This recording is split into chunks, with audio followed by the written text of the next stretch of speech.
푸른 하늘과 따스한 봄바람이 반가운 3월. 발걸음이 닿는 곳마다 애국의 열기가 느껴지는 천안에 왔습니다. 여기 태극기 길이 이렇게 조성되어 있네요. 보통 태극기 하면 나라 행사나 아니면 국가 기념일에 이렇게 개양을 하는데 여기는 항시 이렇게 개양이 되어 있는 것 같습니다. 여기 태극기 옆을 이렇게 한 걸음 한 걸음 걸 때마다 우리 나라를 위해서 희생하신 애국지사들의 그런 시간이 함께 느껴지는 것 같습니다. 나라를 위해 목이 터지도록 독립만세를 외치던 사람들의 뜨거운 열기와 오감을 만족시키는 먹거리가 넘치는 곳. 3월의 천안을 만나봅니다.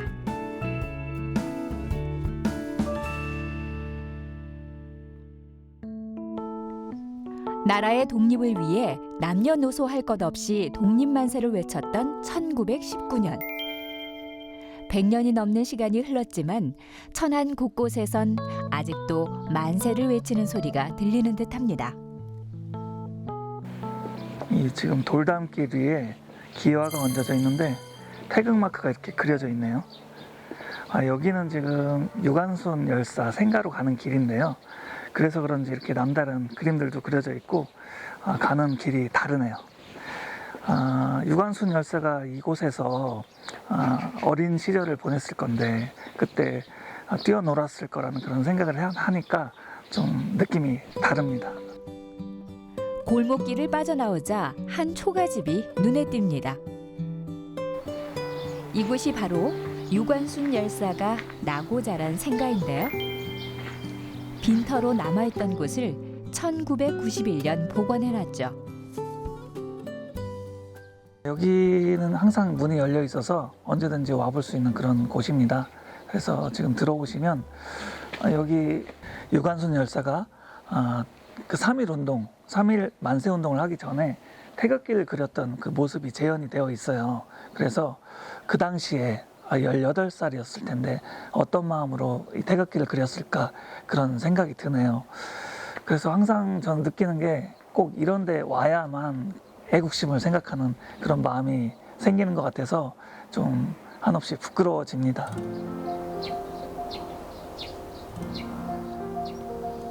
나라를 위해 목숨을 아끼지 않았던 유관순 열사의 기계를 느끼기 위해 기념관을 찾았습니다. 만세운동 외에도 나라의 독립에 앞장섰던 유관순 열사의 생애와 업적을 한눈에 볼 수 있는 곳이죠.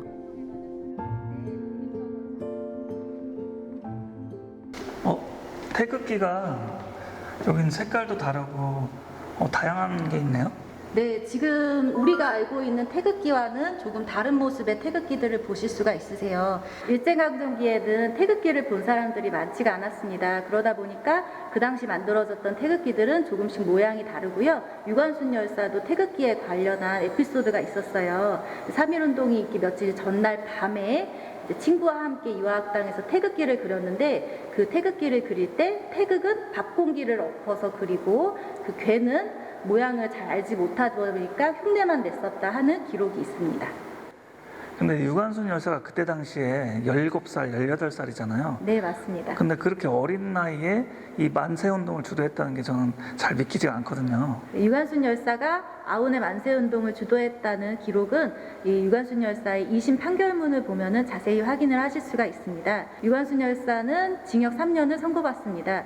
징역 3년은 3.1운동의 민족대표 33인이셨던 손병희 선생님과 같은 형량이다 보니 유관순 열사가 얼마만큼 중요한 역할을 했는지 그리고 재판 과정에서 얼마나 치열했는지 알 수 있는 자료입니다. 모진 고문을 당하면서도 나라에 바칠 목숨이 하나밖에 없는 것이 이 소녀의 유일한 슬픔입니다라는 말을 남겼던 유관순 열사. 네, 지금 보시는 이곳은 유관순 열사가 수감되었던 서대문 형무소의 여옥사 8호입니다. 저희가 일반적으로 8호 감방이라고도 부르는 곳입니다. 당시 유관순 열사가 수감돼 있었다는 3평도 안 되는 작은 감방에 들어가 보는데요. 옥중 생활을 하면서도 독립을 향한 뜻을 굽히지 않고 노래를 지어 불렀다는 유관순 열사.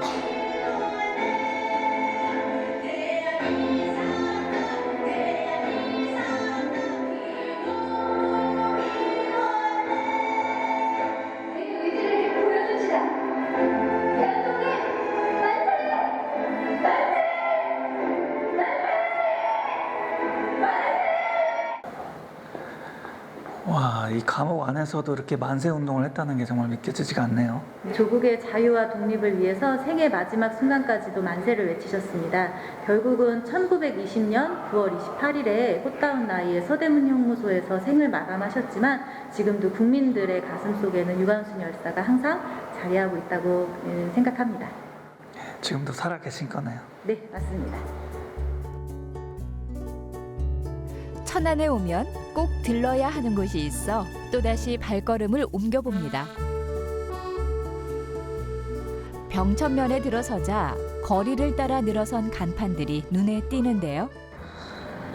여기 천안 하면 또 빼놓을 수 없는 곳이 바로 여기 병천 순대거리입니다. 두 가지 얘기가 있다고 합니다. 옛날 조선시대 때 그 보부상들이 여기 많이 오고 갔는데 여기서 국밥을 많이 즐겨 먹었다고 합니다. 그리고 또 한 가지는 6.25 지나서 햄 공장하고 도축장이 여기 있었다고 그래요. 그래서 여기 계신 분들이 많이 그 재료를 모아다가 순대국밥을 만들어 먹었다고 합니다. 그래서 여기가 유명하다고 하네요. 여기 왔는데 또 한번 안 먹어볼 수가 없죠. 명성을 확인하러 들어가 봅니다. 순대국밥 맛있게 하나 끓여주세요. 모락모락 피어나는 김에 구수한 향기가 물씬 느껴지는데요. 이 육수가 국밥의 맛을 좌우한답니다. 야, 육수가 뽀얀 게 팔팔 끓는 것이 정말 맛있어 보이네요. 네, 저희 집 국밥에 그래도 제일 기본이 되는 게 육수잖아요. 돼지 잡뼈로 이렇게 매일매일 16시간 이상 확 끓여서 이렇게 깊은 맛을 내고 있습니다. 정성을 담아 푹 끓인 육수는 물론이고 아낌없이 넣는 재료 또한 맛있는 순대국밥을 완성하는 데 한몫한답니다. 원래 이 돼지고기 하면은 이 새우젓이 같이 먹어주면 이게 소화가 잘 된다고 그래요. 그래서 이렇게 먹는데 맛을 봐야겠다.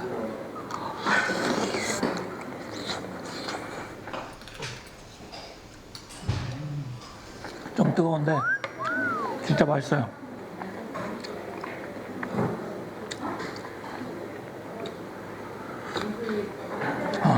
역시 진국이네요. 이게 순대국밥이 왜 병천하는지 알 것 같습니다. 진하게 맛을 낸 국물에 푸짐한 순대까지. 순대국밥 한 그릇을 먹었을 뿐인데 몸보신하는 기분마저 듭니다.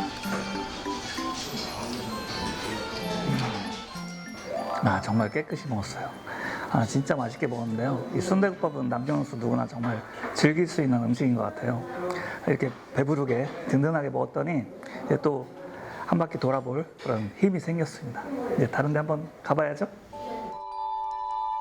천안의 또 다른 명소 광덕사로 발걸음을 옮깁니다.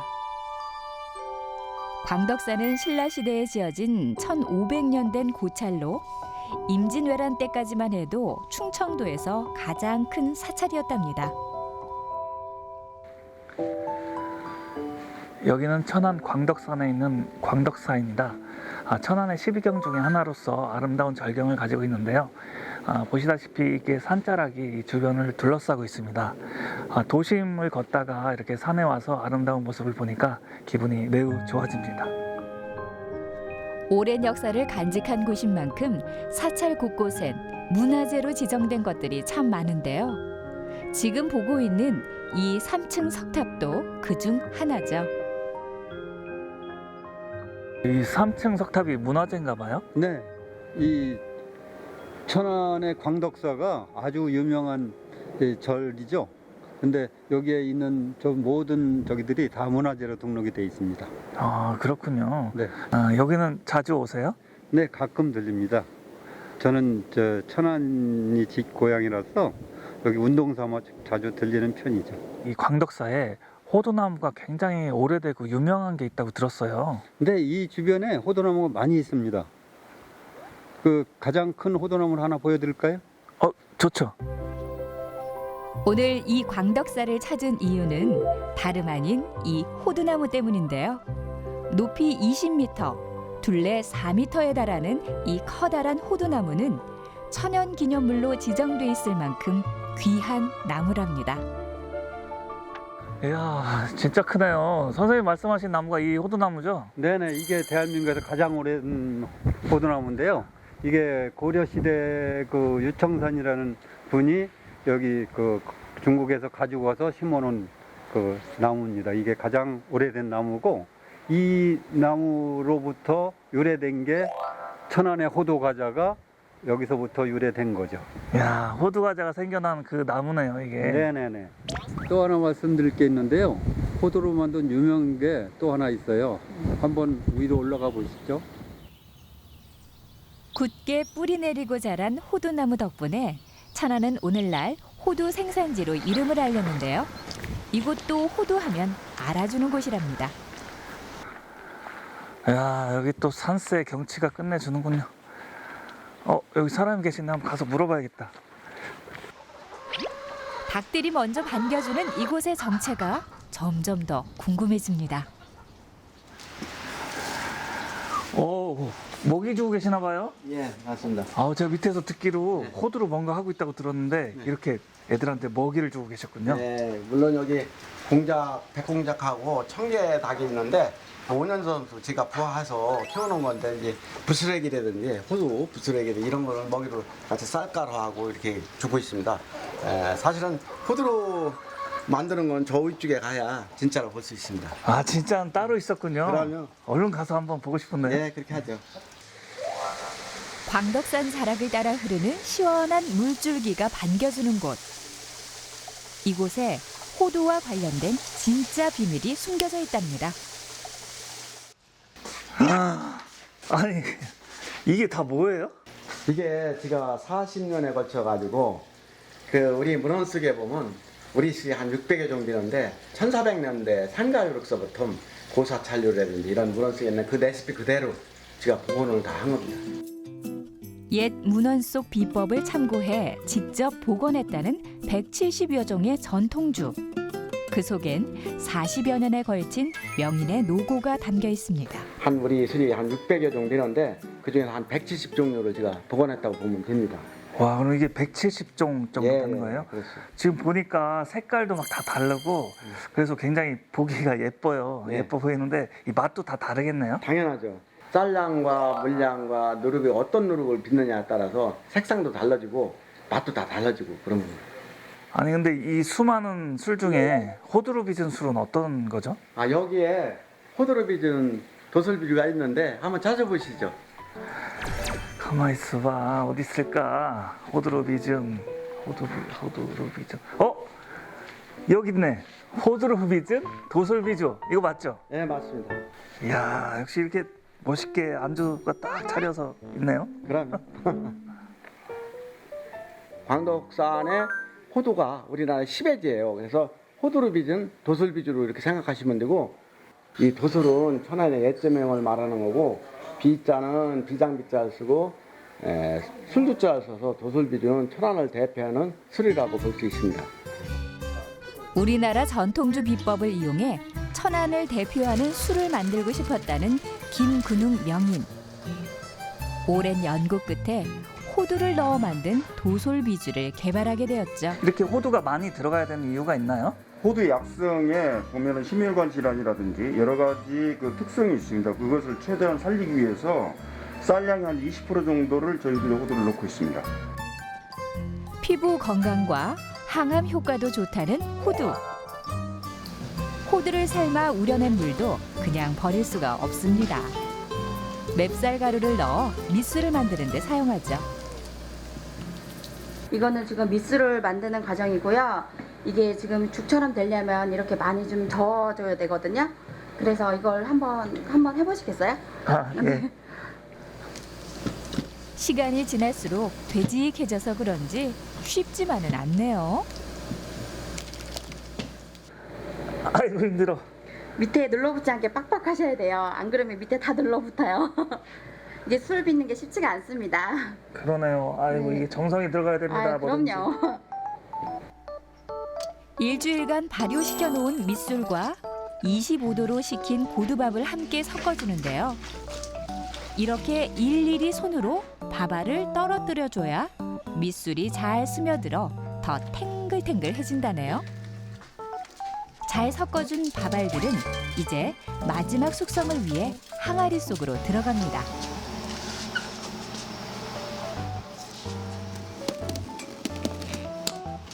여기 보니까 이름표도 달고 이렇게 술이 완성된 건가 보네요. 아, 이게 지금 완성된 것이 아니고 얘만의 집이 발효 장소가 따로 있어요. 그쪽으로 이동을 해서 한 5개월 정도 발효를 시켜야지 술이 완성됩니다.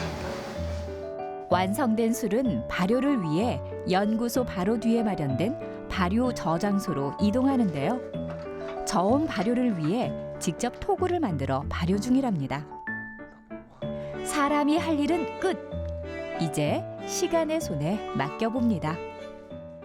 와 여기 항아리들이 많이 있는 게 여기서 술을 이렇게 발효시키는 건가 보네요. 예, 맞습니다. 토를 파서 이렇게 온도를 높낮이를 편차를 많이 줘야지 그 효모가 스트레스를 받아서 맛과 향이 나는 그런 술을 발효시킬 수가 있습니다. 반년의 기다림 끝에 완성된 술. 색이 참 영롱하죠? 발효가 잘 되면 이렇게 맑은 술과 과일향과 꽃향이 나는 술이에요. 한번 맛을 한번 보세요. 아 예, 정말 빛깔이 아름답습니다. 네.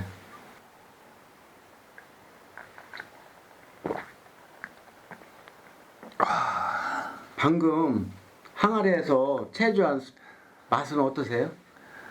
아니 제가 이 항아리에서 꺼낸 술을 직접 이렇게 먹어본 적은 없는데 정말 이 맛이 향이 풍부하고 이게 정말 기가 막히네요. 와 정말 좋네요. 뭐든 있는 것은 쉽지만 잊혀진 것을 되살리기란 어려운 법이죠. 나라를 지키기 위해 목숨 바친 수많은 사람들과 천안의 명성을 지키기 위해 쌓아올린 수많은 시간들이 있기에 오늘도 천안은 우리의 가슴 속에 기억됩니다.